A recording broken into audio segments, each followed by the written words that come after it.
And we wonder why everybody else can do it. Why can't I do it? I'm doing this, I'm meditating, I'm doing this, I'm whatever. What's going on with me? There are 4 things that I call the LOA perfect storm. The perfect storm. Number 1, negative language and negative self-talk. We pretty much have exhausted that one. But expunging from your vocabulary do, don't, or don't, not, and can't, all the negatives will actually help. Think of it in a positive way. That I know I don't want, so I remember to ask myself the reset button question. So, what do I want? And energetically, that will turn you around immediately. Now, I add what I call the reactivate button. I add a reactivate button because I do business coaching and I stress action. So it's not only what do I want, but what am I doing about it? What am I doing about it? So we expunge the negative. We have to become aware of the negative, don't we? In order to expunge it. But we do. Just don't let yourself get on that negative train. When you when you find you're on that negative train, don't beat yourself up about it. Just get off the train. Oh, there I go again. You know? And off you go. Limiting beliefs. Limiting beliefs. Any limiting belief we have is, forget the conditioning now, right? We've all had conditioning. Right? We all agree with that. We've all had conditioning. But if you agree with Jack, his number 1 principle, we're responsible. So, then conditioning or no conditioning. In studying philosophy, the existential philosophers used to say, we are thrown into the world. We didn't choose that. Now they say we didn't choose this, we didn't choose that. We didn't choose the family, we didn't choose the environment, etc., etc. Now, we all know that at a very fundamental level we did choose. But for a moment, let's put that aside.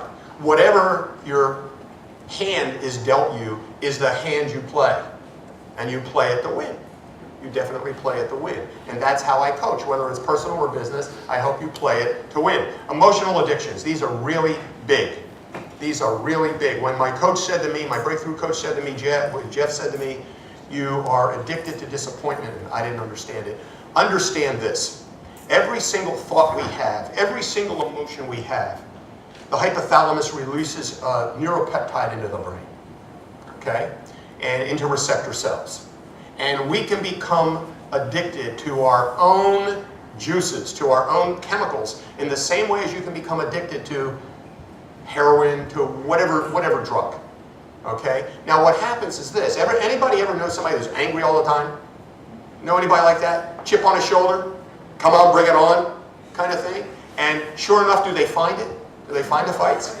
Yeah. Well, what happens with an emotional addiction, whatever it is? Okay.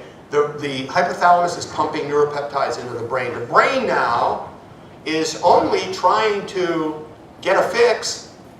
It's only trying to configures a reality so that it can meet its biochemical need. And if the anger does it, where you get that rush and the brain is happy, then it's going to continue to configure that reality for you until you do what's called a pattern interrupt. Until you do a pattern interrupt. And you must become aware of these things going on in you. You must become aware of these things going on in you. And the last one is failure to forgive. We talked a little bit about forgiveness today. Talked a little bit about forgiveness. And what is the problem with failing to forgive? I'm not going to, I asked somebody once, I have to give you this example, this goes back decades, and I asked a Holocaust survivor, this is a true story, I asked a Holocaust survivor if she could ever forgive Hitler. I don't know what inspired me to ask that, but I did, okay? And it was an unequivocal, absolutely, unequivocally, no, not, zero, null set, devoid, end of story, boom, period. What did she lock herself into? Right? She locked herself into an identity of resentment, an identity of anger. Okay? And what's wrong with that? She chose that identity. What's wrong with that? You're only hurting yourself. Well, you are only hurting yourself. Yeah, you're only hurting yourself. I mean, she's talk about limiting oneself, right? So the failure to forgive, whether it's big or whether it's little, binds us to a past. Binds us to a past and prevents us from being both present and future. And as a business person, You're in the future. You're supposed to be in the future. You are the visionary for your company. Everybody else can implement what you envision. You are the visionary.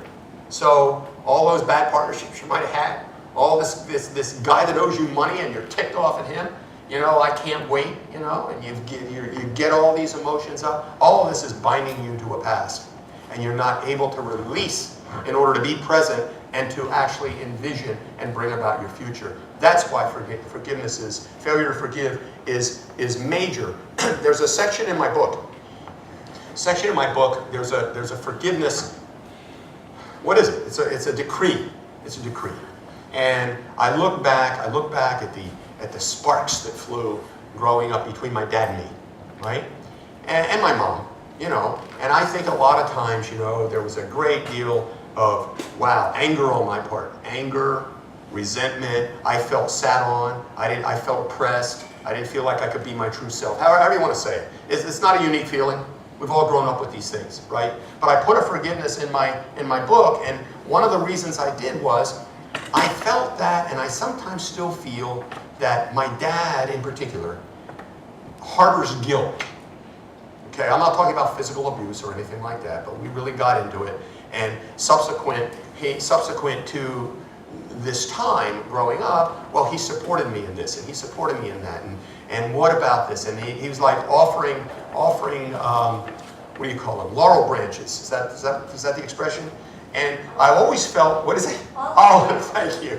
Oh, I always felt that he harbored some guilt over what he did or didn't do, the conflicts. So I've got a forgiveness in my book, and basically that forgiveness says, look, I forgive you for whatever sins, real or imagined, right? Real or imagined, that were ever done out of love or anger. Just so be it. You know, wipe them out.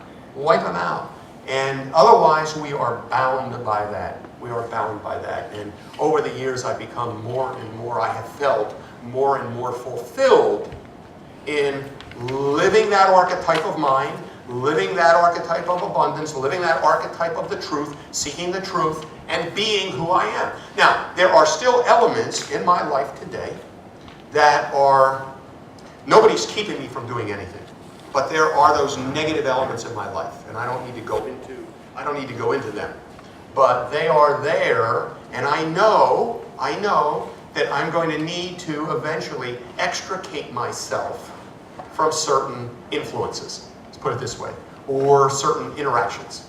Okay, I know that, and that's already been projected and fulfilled right out there. It will manifest. It will manifest, but we're all on a journey of self-fulfillment. We're all on a journey of self-fulfillment.